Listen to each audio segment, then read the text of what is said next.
Hoy Otlog, kanina pa kami takbo ng takbo. Baka naman gusto mo kaming iangkas. Ay, oo nga pala. Nakalimutan ko. Ayun, nakaramdam din si Otlog. Diretso mo lang Otlog. Papunta tayo dun sa Halloween party. Napupuntahan namin ni Alex. Ay siya, kapit mga bata.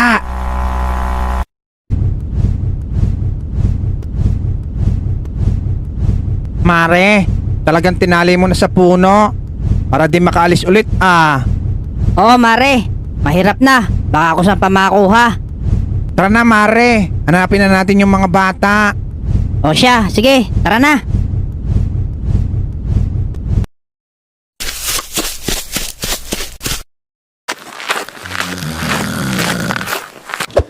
Dito na ba yon, Bogart?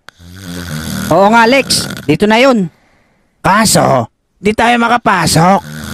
Oh, no costume, no entry nakalagay. Pasok na kayo sir.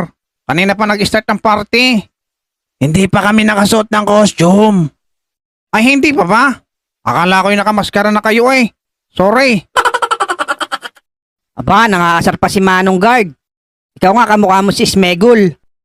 Pero buti na lang mga bata, ready ako. Nakapagdala ako ng pamalit. Yun, buti na lang may pakinabang si Otlog. Okay, pagbilang ko ng 3, magpapalit na tayo ha.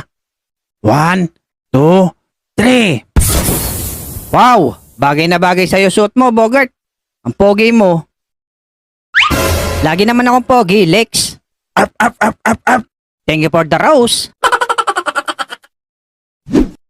Etong outfit ko, kamusta mga bata?